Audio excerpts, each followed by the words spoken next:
Magandang balita raw ang kumakalat. 60,000 Christmas bonus para sa mga senior citizens ngayong Pasko. Pero bago tayo umasa o magplano ng gastos, mahalagang tanungin. Totoo ba ito? Sino ang sakop at paano talaga ito ipinapatupad? Sa video na ito, linawin natin ang buong detalye para maiwasan ang kalituhan at maling impormasyon at para malaman ninyo kung ano ang act opisyal at ano ang dapat i-verify. Ngayong papalapit ang Pasko, maraming balita ang kumakalat tungkol sa di umano'y 60,000 Christmas bonus para sa mga senior citizens. Dahil mahalaga ang ganitong impormasyon, kailangan itong ipaliwanag ng maayos upang hindi magdulot ng maling pag-asa o kalituhan sa mga benepisyaryo. Una sa lahat, mahalagang maunawaan na ang anumang malaking halagang benepisyo, lalo na kung umaabot sa libu-libong piso, ay karaniwang may malinaw na batayan, tulad ng batas, special program, o kombinasyon ng iba't ibang benepisyo. Sa maraming pagkakataon, ang ganitong halaga ay hindi iisang payout file, kundi maaaring binubuo ng maraming uri ng tulong, gaya ng pensyon, bonuses, allowances, o one-time assistance na pinagsama-sama. Para sa mga senior citizens, may iba't ibang programang umiiral tulad ng SSS pension, GSA-IS pension, at Universal Social Pension, USP, para sa indigent seniors. Mayroon ding mga local government assistance at special holiday support na maaaring ipinatutupad ng ilang LGUs. Kapag pinagsama-sama ang mga ito sa isang headline, nagmumukhang iisang 60,000 bonus, kahit na sa aktwal ay magkakaiba ang pinanggagalingan at kondisyon ng bawat tulong. Ikalawa, hindi lahat ng senior citizens ay automatikong kwalipikado man sa lahat ng uri ng benepisyo. May mga programang nakalaan lamang para sa indigent seniors, may iba na para sa SSS o GSIS pensioners, at may mga tulong na lokal man lamang at depende sa lugar.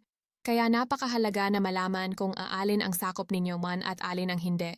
Ikatlo, ang opisyal na impormasyon tungkol sa benepisyo ay dapat nagmumula sa opisyal na ahensya, tulad ng DSWD, SSS, GSIS, o sa inyong LGU at barangay. Ang mga balitang walang malinaw na pinanggalingan o detalye ay dapat i-check muna bago paniwalaan. Sa ganitong paraan, naiiwasan ang kalituhan at hindi inaasahang pagkadismaya. Sa huli, ang layunin ng video na ito ay hindi para magbigay ng maling pag-asa, kundi para linawin ang katotohanan. Ipaliwanag ang mga posibleng pinanggagalingan ng balita at gabayan ang mga senior citizens kung paano nila malalaman kung sila ay tunay na may matatanggap ngayong Pasko.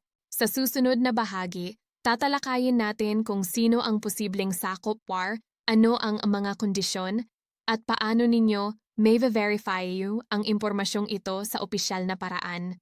Ngayon, pag-usapan natin kung saan talaga nanggagaling ang balitang 60,000 Christmas bonus at kung sino ang posibleng makinabang dito. Mahalaga itong linawin upang maiwasan ang maling akala at hindi makatotohanang inaasahan. Sa karamihan ng kaso, ang halagang 60,000 na binabanggit ay hindi isang solong cash bonus na sabay-sabay ibinibigay sa lahat ng senior citizens. Sa halip, ito ay kadalasang pinagsama-samang halaga mula sa iba't ibang uri ng benepisyo na maaaring matanggap ng isang senior citizen sa loob ng isang taon o sa isang partikular na panahon.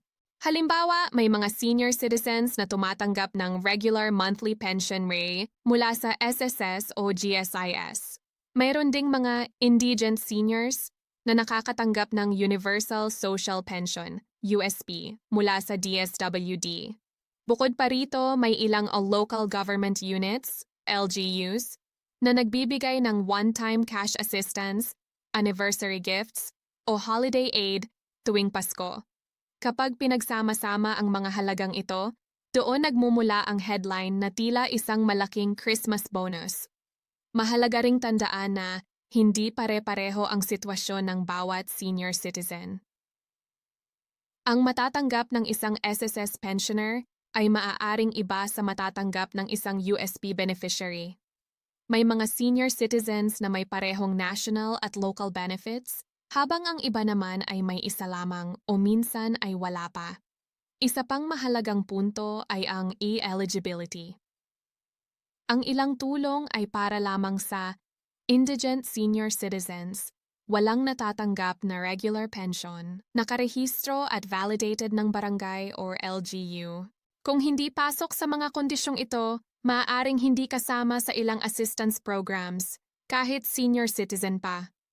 Dahil dito, ang pinakamainam na hakbang para sa bawat senior citizen ay ang personal na pag-verify, FRI. Makipag-ugnayan sa Barangay Office, City o Municipal Social Welfare Office, DSWD hotlines o official pages. Iwasan ang pag-asa lamang sa social media posts o videos na walang malinaw na pinanggalingan. Ang tamang impormasyon ay nagbibigay proteksyon laban sa kalituhan at pagkadismaya. Sa susunod na bahagi, tatalakayin natin ang pinakamahalagang paalala at kung ano ang dapat gawin ng mga senior citizens ngayong papalapit na ang Pasko upang masigurong hindi sila mapag-iwanan sa anumang lehitimong tulong. Bilang pangwakas, mahalagang malinaw sa lahat ng senior citizens na ang balitang 60,000 Christmas bonus ay hindi dapat basta paniwalaan ng walang sapat na beripikasyon. Hindi ito isang cash payout na automatikong matatanggap ng lahat, kundi maaaring pinagsama-samang halaga ng iba't ibang benepisyo na nagmumula sa SSS, GSIS, USP, at tulong mula sa ilang LGUs. Ang pinakamahalagang hakbang ngayon ay ang maging maalam at mapanuri. Huwag umasa sa balitang walang malinaw na pinanggalingan. Sa halip, direktang makipag-ugnayan sa inyong barangay, city o municipal social welfare office. O sundan ang opisyal na anunsyo ng DSWD, SSS, at GSIS, yanin. Sa ganitong paraan, malalaman ninyo kung ano talaga ang para sa inyo at ano ang hindi. Tandaan na ang bawat senior citizen ay may magkakaibang sitwasyon, so may mga nakakatanggap ng regular pension, may umaasa sa social pension, at may iba na tumatanggap ng lokal na tulong.